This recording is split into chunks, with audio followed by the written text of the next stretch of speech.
বিভিন্ন ধরনের গান, ছোট গল্প, বড় গল্প, কবিতা ইত্যাদি নিয়ে আমাদের এই বিশেষ নিবেদন। আজ আমাদের উপস্থাপনার বিষয় হল ভালোবাসা। এমনই এক বর্ষার দিনে রায় আর আনন্দের দেখা হয়েছিল কলেজ স্ট্রিটে।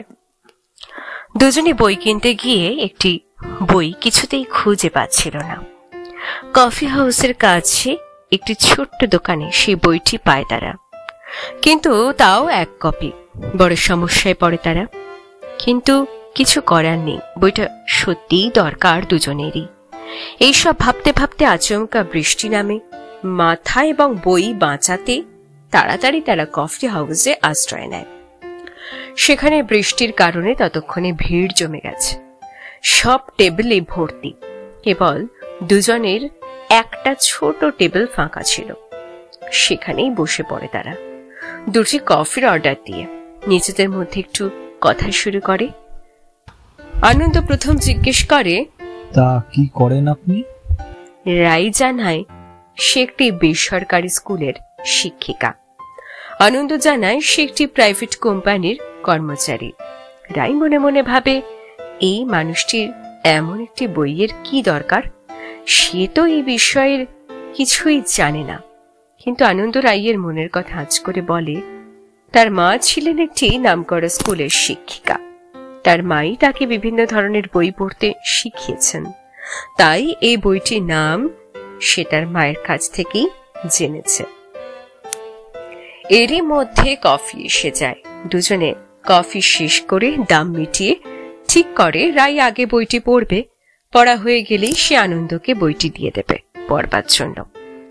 এরপর যে যার বাড়ির উদ্দেশ্যে রওনা হয়। বেশ কিছুদিন পরের ঘটনা। রাই আনন্দকে ফোনে বলে তার বইটি পড়া শেষ হয়ে গেছে। আনন্দ চাইলে সেই সপ্তাহের রবিবার তারা দেখা করবে এবং বইটি দিয়ে দেবে।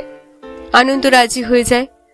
রবিবার রাই একটি লাল রঙের সুন্দর নকশা করা সুতির শাড়ি পরে গঙ্গার ধারে অপেক্ষা করতে থাকে আনন্দের জন্য। আনন্দ রায়কে দেখে অভিভূত হয়ে পড়ে, তার দিকে তাকিয়েই থাকে। রায়কে আনন্দর পছন্দ হয়, কিন্তু মুখে সে কিছু বলে না। তারা মাটির ভাঁড়ে চা খায়, কাজ কেমন চলছে সে বিষয়ে কথা বলে। সন্ধে ঘনিয়ে আসছে দেখে আস্তে আস্তে উঠে নিজেদের গন্তব্যে পা বাড়ায়।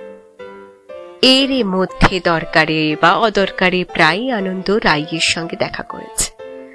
রাই খুব খোলামেলা কথা বলা প্রাণোচ্ছল একটি মেয়ে, আর আনন্দ সেরকমই চুপচাপ কম কথা বলা একটি ছেলে। একদিন আনন্দ রাইকে কফি হাউসে ডেকে পাঠায়, যেখানে তাদের প্রথম দেখা হয়েছিল, কথা হয়েছিল। ঠিক সেখানে নীল আর সবুজের কম্বিনেশনে একটি হালকা সুতির শাড়িতে নিজেকে সাজিয়েছিল সেদিন রাই। আনন্দ রং বেরঙের ফুল নিয়ে হাজির হয়েছিল কফি হাউসে। সে ছোট্ট, কেবল দুজনে বসতে পারে তেমনই টেবিল পেয়েছিল সেদিনও তারা। বাইরে প্রচন্ড বৃষ্টি হচ্ছিল। কফির অর্ডার দিয়ে আনন্দ হঠাৎ রাইয়ের হাতটা ধরে তাকে বলে, ভালোবাসি তোমায়। রাই লজ্জায় মুখ ঢাকে। ততক্ষণে কফি এসে যায়। ভালোবাসার হাওয়ায় দুজন মানুষ দুলতে থাকে। সেদিন থেকে তারা একে অপরকে ভালোবাসায় আষ্টে পৃষ্ঠে জড়িয়ে আছে। বৃষ্টির দিনগুলো বোধ হয় এমনই ভালোবাসার দিনের, যার জল সারা জীবন মানুষকে বাঁচিয়ে রাখে ভালোবাসায়। এতক্ষণ শুনছিলেন ভালোবাসা। কেমন লাগলো জানাতে ভুলবেন না।